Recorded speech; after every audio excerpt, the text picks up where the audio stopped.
Alright folks, welcome to the video on Paleolithic and Neolithic Man, okay? So if you're in Mr. Nolan's class, or maybe you're in Miss Bastion's class, or whoever's class, you might be hearing me for the first time, so I am Mr. Grimslin. I'm going to be kind of narrating, teaching over these videos, okay? So if you're in my class, you're going to hear my voice a lot, just like you've been hearing it, and then you might also hear maybe Mr. Nolan or somebody else from the school doing these videos, okay? So that being said, we're going to launch into Paleolithic and Neolithic Man. We see a picture of a caveman here. Now, what the heck does Paleolithic and Neolithic mean? Alright, so Paleolithic Man. These are the human beings that are walking around the Earth from about 2.5 million BCE to 8,000 BCE years ago. Okay, so this is, remember the years go kind of backwards. It starts at 2.5 million and then it gets lower and lower until we get to 0. And then from 0, after that, the years are CE. So BCE is before 0, CE is after 0. Alright, so this is a long time ago, obviously. What does the word paleo mean? Okay, so when you see Paleolithic, the first part of that is paleo. Okay, so the first part of that is right here, paleo. Okay, so what does the word paleo mean? It means old. So this is the old Stone Age. Okay, so why is this important? Well, when you think about Paleolithic man, you have to think about this is a more simple version of man. Okay, it's a very simple life. So it's a lot of hunting and gathering, very simple things, using rocks as tools. They do figure out how to make fire, so it's not an advanced state of humans. Okay, when you think paleo, you got to think simple, especially when you're comparing it with Neolithic man. So Neolithic is a more modern version. Okay, this is 8,000 BCE to 3,000 BCE. Okay, so the word neo means new. If you've ever seen The Matrix, you know what neo is, okay? New. Why is this word important? Well, Neolithic man lived a more modern lifestyle. So if paleo was old, okay, Neolithic is a little more new, a little more modern, and they're going to have some of the things that we identify with today, and we're going to go into that in a second. Alright, so let's talk about Paleolithic man. Alright, so what are the characteristics of the Paleolithic era? So remember, we call the Paleolithic era the Old Stone Age, okay? Old Stone Age. Paleolithic, old. Alright, so the first thing you got to understand about Paleolithic man is they are hunter-gatherer societies. What the heck does that mean? Okay, that means that typically the men that live in these groups, they're going to go out and hunt. Okay, they're going to go out and find food, find meat that they can hunt and that they can kill so that they can feed themselves and the rest of the people in their group. While they're out hunting, maybe the women or maybe the older people in the tribe would be kind of collecting any sort of grasses or berries or fruits or anything of that nature. Okay, so together, that's how they find their food source. Okay, that being the case, there's no animals that just sit in place every day. No animal will just sit there and not do anything. Animals move in herds. Animals move in packs.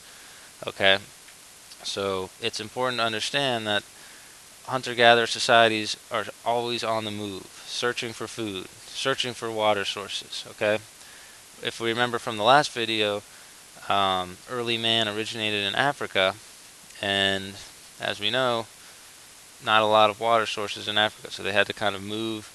They were searching for water, they were following herds, and eventually early man kind of spread out all across the globe. Okay? That's kind of a simplified version of what happens, but it's a good way to understand it.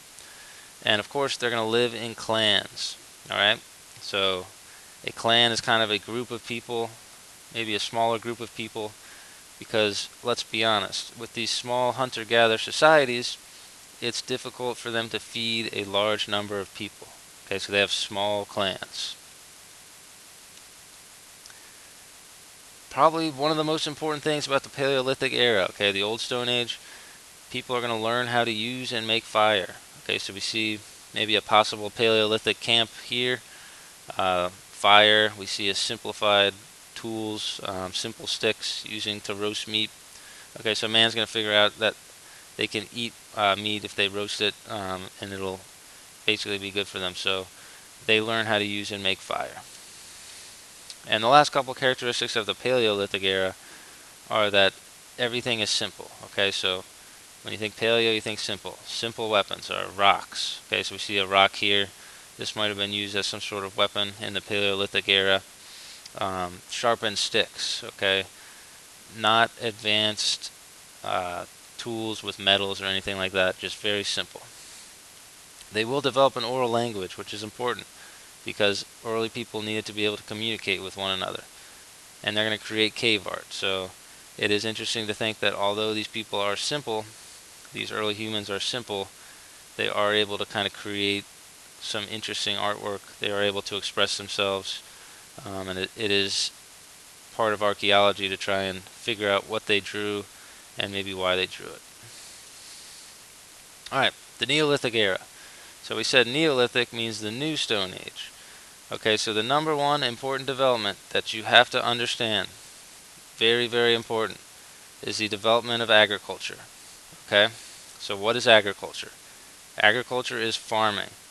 So that these early men are eventually going to be able to figure out that they can domesticate plants and animals. So they can farm on one spot.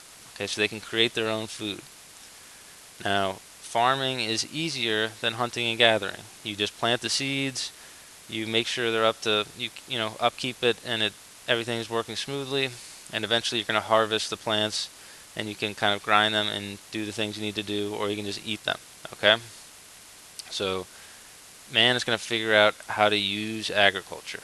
Okay, they're also going to, instead of chasing animals around, they're going to domesticate them, which means kind of tame them, keep them under control. So they're going to keep animals in one area so they don't have to chase them around.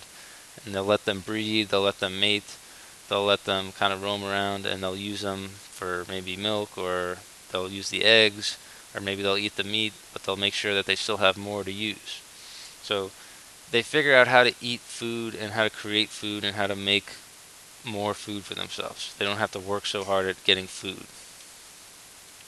So in addition to agriculture, that's clearly the number one factor of the Neolithic era, but also the domestication of plants and animals, advanced tools. Okay, so we see advanced tools here. We see kind of metal attached to sticks. We see a grindstone maybe.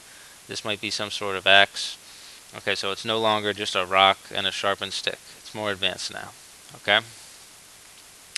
And then we're going to see pottery, okay? Weaving skills, more artistic pursuits. So now that we don't have to spend all our time hunting and gathering, we have more time to devote to maybe the arts, maybe pottery, maybe crafting. We can now hold items. We can carry more stuff. It's good for everybody.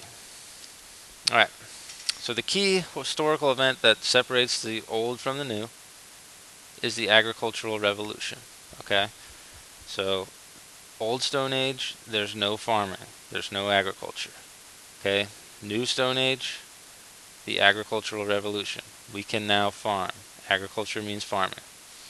So why is this such a big deal?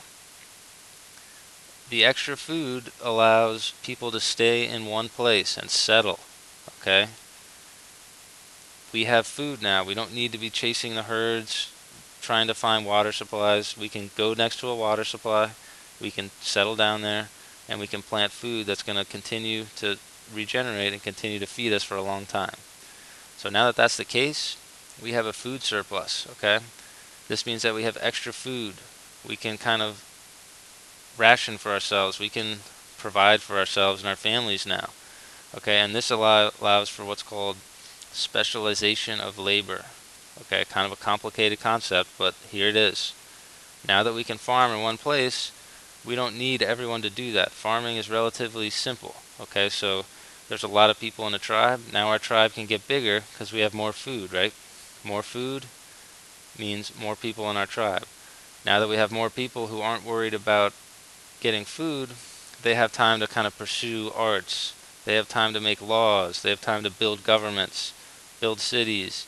Okay, all these things that you associate with modern civilization. Okay, cities, trading with other people, creating things, creating tools, art, pottery, all these things, they can now work with each other. Okay, so once these clans start settling down and getting bigger and bigger, they start interacting with other clans. Okay, And now we have kind of the basis for modern civilization, which we'll get into in the next unit.